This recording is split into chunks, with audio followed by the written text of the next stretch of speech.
In terms of Adobe for Education, you would see that some of them are in bold. Yung parang mas makapal yung kanyang text. Anong ibig sabihin yan?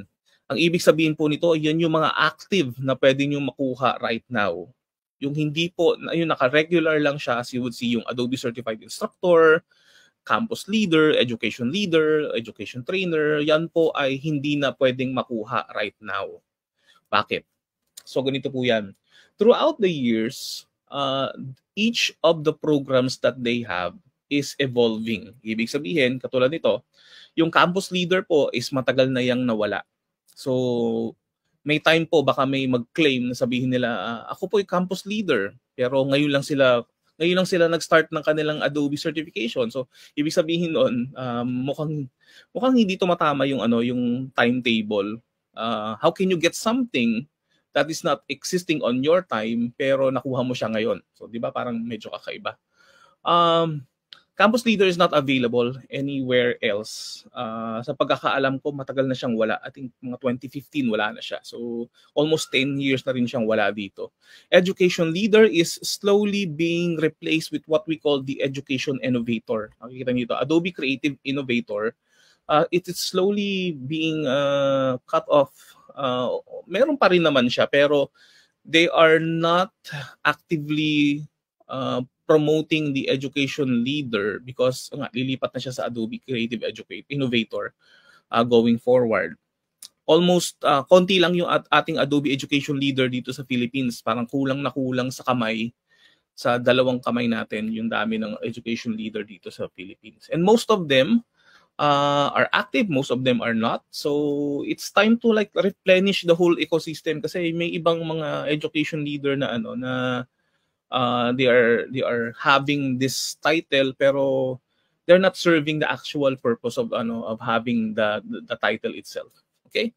And the last thing would be yung isa pala, sorry, hindi pa pala last. We have what we call the Adobe Certified Instructor. So, paano ba tayo nagiging Adobe Certified Instructor?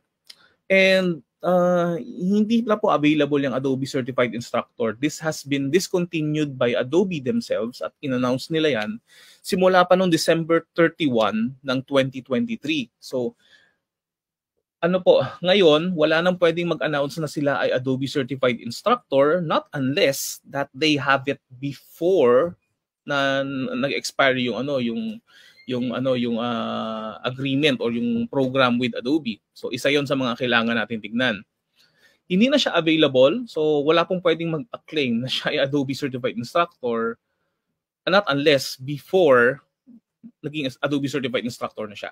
Okay? So going forward, walang magkakaroon ng claim na ganyan. Another thing is that meron ding isa which is very rare na nakukuha, ang tawag sa kanya Adobe Partner by Design. So this is a special badge or special accreditation na ibinibigay lang sa mga sobrang active sa region nila. For example, sa US, sa Philippines, meron din tayo on our end, isa lang yung merong Partner by Design. Nagising na siya. Okay? And ang pinaka-available dito on our end is the Adobe Creative Educator Program on which we started in Creative Nation Academy way back in 2020. Alam ko mga April or May na siya nagsimula noong 2020. So we started here in yes. Heart. Ayan, started on 2020. So yan po, meron tayong level 1 tsaka level 2. At yung leader na certification, it's just for US. So hindi po siya available sa atin dito sa Pilipinas. So kung meron kayo nakitang meron nakalagay na Adobe Education Leader o Adobe Creative Education Leader, maaari pong may glitch dun sa system kasi pang US lang talaga siya. Kasi ako ilang beses na ako nag-apply dyan, pang US lang talaga siya. And then later on, meron din tayong innovator program. Mas marami talaga niyan sa US. Sa atin dito sa Philippines, hindi masyadong maraming merong innovator dito. Parang alam ko, 2 lang nandito. I'm one of them. Yung pangalawa is a special consideration na binigay ng ating nasa Adobe Asia Pacific track. So, yung facilitator po doon. Okay? So, just to clear things up, yan po yung pwede nyo makuha in terms of Adobe Education, ng mga titles, mga credentials. Okay? So, I hope maliwanag sa inyong lahat yan. Paki-comment nga kung maliwanag po. Lalong-lalo sa ating mga viewers, para malinawan tayo kasi mahirap na tayong ma-fake news. Marami kasing lately may mga gumagawa ng ng mga accreditation nila, ng mga credentials nila. Pero hindi siya it's misrepresentation. Okay?